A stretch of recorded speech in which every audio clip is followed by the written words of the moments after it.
This is basically, you're looking at a shiitake, what I call a shiitake yard, shiitake garden.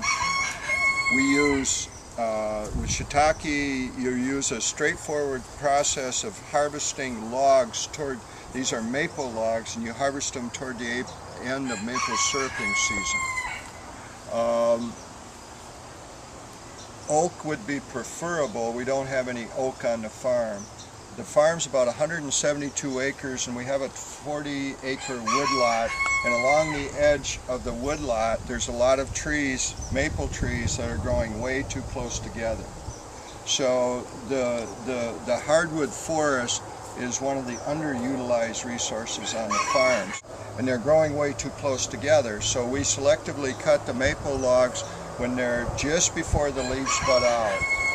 We buy a product of inoculated sawdust from a company in Wisconsin that's called Field and Forest Products, that has the shiitake spawn growing in this, started with sterilized sawdust. So we drill holes in the logs. We work over here. We set up a workstation over here. We drill holes in the logs with a specialized drill bit and a high-speed grinder. And it's a very fairly labor-intensive process. You know, you have an inoculating tool. You hit into the sawdust. You punch it in the log. Then you cover the hole with food-grade cheese wax.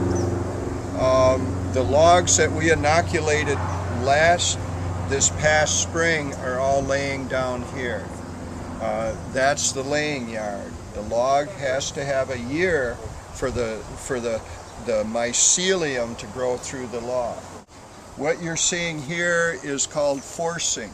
I have 2 tanks of water. Yesterday at around noon, I filled the tanks up with fresh water. I soak them. About a week later, you start to see evidence right away. A lot of times you look at the log ends and you can see the white, that's indicating some mycelium, that they're getting ready to put mushrooms out.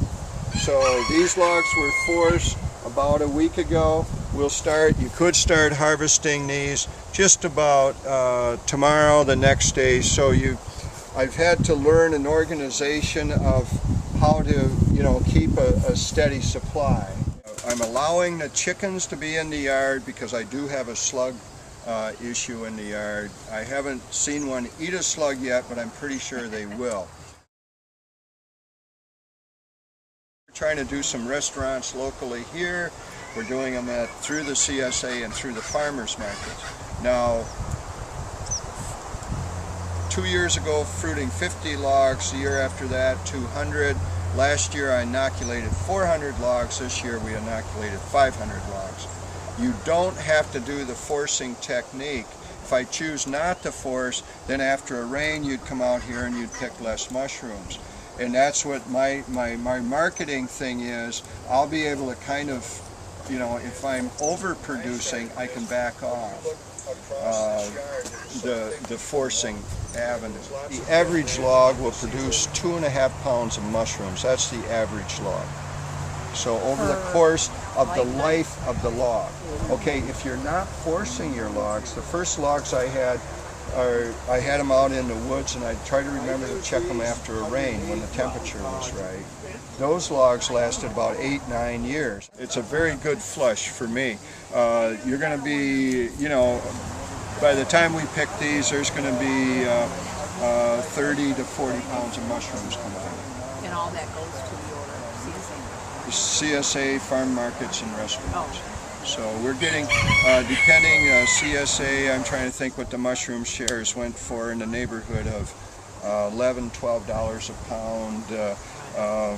The restaurants are about that same. We get a little more at the farmers markets. We sell them in little boxes, and we're getting like by the quarter pound, and we're I think around $14, a pound.